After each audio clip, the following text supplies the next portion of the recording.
Reagan maintained course through the Philippine Sea. The carrier's reactors hummed beneath steel decks. 5,000 sailors slept in berthing spaces. In Combat Information Center, watch officers monitored the midnight ocean on glowing screens. Radar Operator First Class noted the anomaly at 0441 hours. Multiple contacts, bearing 270 degrees, range closing rapidly from the northwest. 42 discrete surface signatures detected within 6 minutes. Classification protocols activated. Chinese naval vessels identified. Destroyers, frigates, corvettes, all accelerating toward the carrier strike group. The Ronald Reagan's captain ordered general quarters. Alarm klaxons wailed through every compartment. 5,000 sailors moved to battle stations within minutes. The strike group tightened formation. Accompanying guided missile destroyers positioned themselves on the carrier's flanks. Cruisers moved to outer perimeter. The nuclear attack submarine vanished beneath the surface, ready. By 0458 hours, the Chinese blockade had formed a complete circle. 40 warships surrounded the American carrier at ranges between 8 and 12 nautical miles. They maintained position, but did not attack. They established a perimeter, a corral. Radio frequencies erupted with Chinese naval broadcasts in broken English. American warship, you are operating illegally in Chinese territorial waters. Depart immediately or face consequences. Captain Morrison did not respond. International maritime law was clear. These were international waters. But law meant nothing against 40 warships and rising tension. The carrier's air defense systems came online. Radar arrays rotated, tracking every Chinese contact. Surface-to-air missile systems armed and ready. Electronic warfare officers monitored radio frequencies, searching for hostile electronic signatures. Sonar operators below decks listened to the ocean, tracking the submarine threats that surely accompanied the surface vessels. Chinese aircraft appeared on radar at 0512 hours. 2 fighters, then 4, then 8, circling at 20,000 feet, maintaining distance but establishing presence.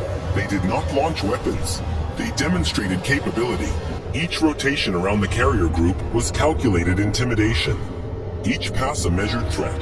The Ronald Reagan's Combat Air Patrol scrambled at 0531 hours. 6 F-18 Super Hornets launched from the flight deck within 90 seconds. They climbed to defend the carrier but maintained strict rules of engagement. No weapons released. No aggressive maneuvering. Only presence. Only readiness. The American fighters climbed to 30,000 feet and established combat patrol above the carrier strike group. By 0547 hours, the tactical situation had stabilized at maximum tension. 40 Chinese warships held their perimeter. 8 Chinese fighters maintained patrol altitude. The carrier strike group sat motionless in the center, surrounded, outnumbered, but armed. Every system operational, every officer alert, every sailor standing ready. Radar screens showed no further Chinese ships approaching. The encirclement was complete.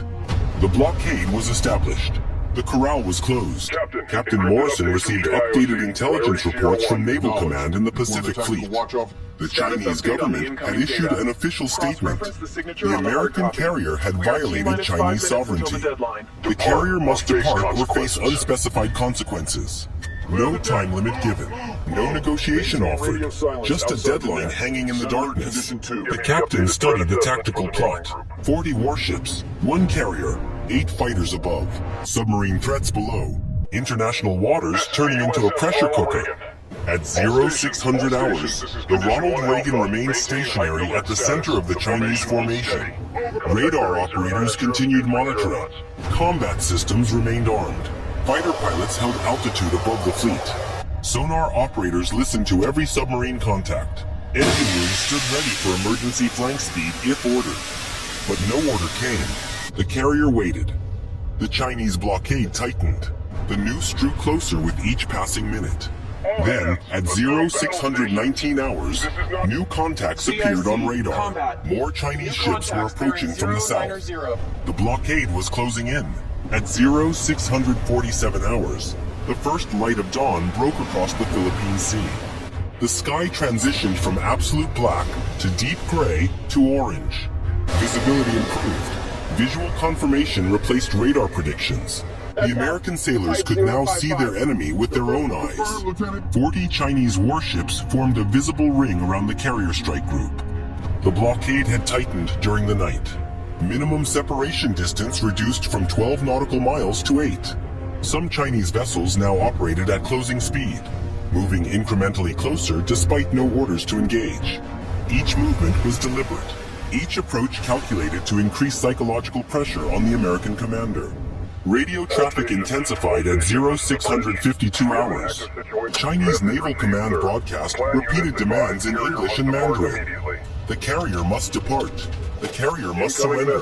The carrier must acknowledge Chinese sovereignty over these waters. Each demand was more aggressive than the last. Each broadcast carried implicit threat. No specific timeline provided. Just relentless verbal pressure designed to break the American will. Captain Morrison maintained radio silence. Responding would only escalate verbal confrontation into potential military action. The safest strategy was silence, observation, readiness. But silence created vacuum, and vacuum created interpretation. Chinese commanders could read silence as weakness, as hesitation, as preparation for withdrawal. At 0704 hours, the Chinese began provocative maneuvering. The first aggressive maneuver came from the northern sector. A Chinese destroyer accelerated directly toward the carrier strike group. Not ramming speed, but high speed, calculated to trigger collision avoidance. The American formation detected the contact at 14 nautical miles and closing. Captain Morrison ordered the carrier to alter course 5 degrees to starboard. The destroyer passed within 4 nautical miles. Uncomfortably close, deliberately threatening. The Chinese warship then broke off and returned to perimeter position. But the maneuver had communicated intent. The Chinese were willing to take risks, willing to operate at dangerous proximity, willing to force the American commander into reaction mode. By 0718 hours, Chinese provocative maneuvers had become routine. One destroyer after another accelerated toward the carrier strike group. Each approach forced evasive action. Each maneuver consumed fuel and created tactical disruption. The pattern was clear. Exhaust the American formation through repeated provocation until the captain surrendered from fatigue and pressure. Electronic warfare began at 0731 hours. Chinese radar systems activated sophisticated jamming protocols. American radar screens suddenly flooded with electronic noise. Combat Information Center operators scrambled to implement countermeasures.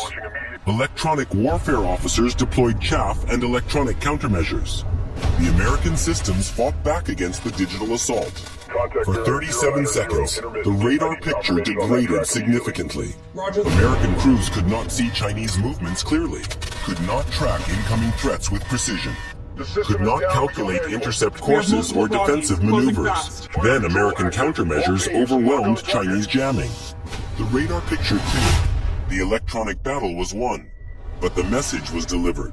The Chinese possessed the capability to blind the American formation, to eliminate the tactical advantage of superior sensor systems, to level the playing field through electronic warfare. At 0749 hours, the tactical situation escalated to weapon-ready status. Chinese Naval Command activated targeting radars. These were not search radars.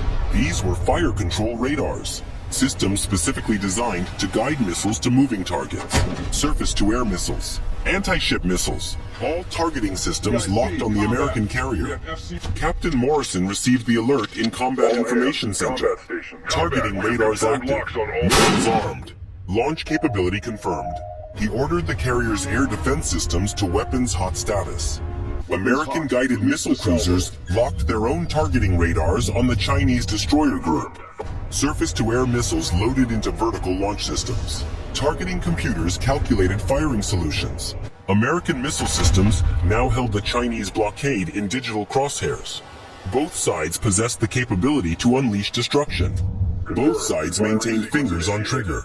At 0803 hours, the Philippine Sea transformed into the most dangerous military standoff in the Western Pacific.